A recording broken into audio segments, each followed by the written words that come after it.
कति राम्रो फोटो आएको त्यहाँबाट आमा मान्छे भएर त फोटो पनि राम्रो आउँछ अलिक क्लोज भयो है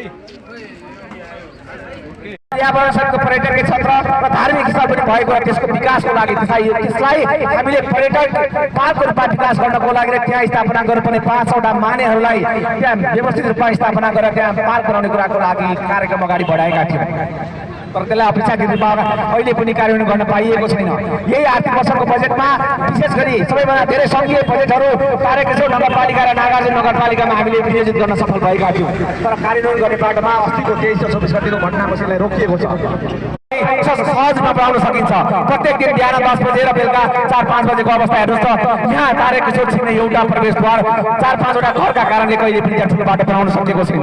यसको लागि हामीले केही प्रयास गरेका थियौँ, स्थानीय सरकारसँग समन्वय गर्यौँ र सङ्घीय मन्त्रालयमा पनि समन्वय गरेका थियौँ तर अपेक्षाकृत त्यसमा सुधार गर्न सकेको छैन अहिले पनि। तर यहाँ तारकेश्वरका बुवाआमा दाजुभाइ दिदीबहिनीहरूले अलिकति मात्र हामीलाई साथ दिने हो भने प्रयास हामीले गरेको प्रयासमा साथ दिने हो भने त्यसलाई सहज रूपमा हामीले काम गर्न सकिन्छ। त्यो सँगसँगै तारकेश्वर नगरपालिका नगर उन्मुख क्षेत्र हो। यो पहिला त गाउँ नै थियो तर अब सहर बन्दैछ। सहर बन्ने प्रक्रियामा व्यवस्थित सहर बनाउनको लागि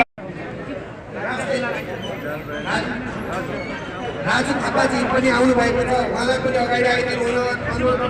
राधिका दुलालजीले पनि आजबाट राष्ट्रिय स्वतन्त्र पार्टीमा प्रवेश गर्नुभएको छ, उहाँहरू सम्पूर्णलाई स्वागत गर्न चाहन्छु। त्यसरी आदरणीय राजु थापाजी पनि आउनु भएको छ। आदरणीय राजु थापाजी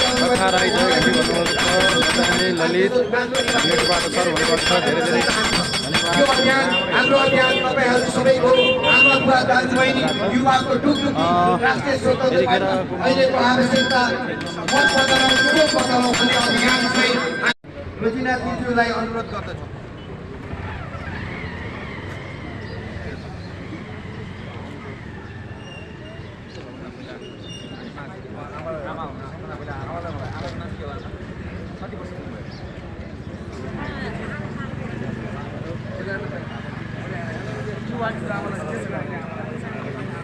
प्रहरी सेवामा एसपी सम्मको कार्यरत भएर भर्खरै रिटायर हुनुभएका आदरणीय हाम्रो यस समाजका आदरणीय व्यक्तित्व होला खनालज्यू पनि आउनु भएको छ। उहाँले पनि हाम्रो राष्ट्रिय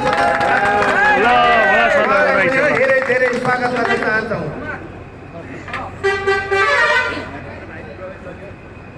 त्यसै गरी हाम्रो राष्ट्रिय स्वतन्त्र पार्टीमा आबद्ध हुनुभएको छ होमनाथ चौहानजी, उहाँलाई पनि अगाडि आइदिएर आदरणीय प्रमुख अतिथिको हातबाट बिहान लगाइदिनु हुन अनुरोध गर्दछु। त्यसै गरी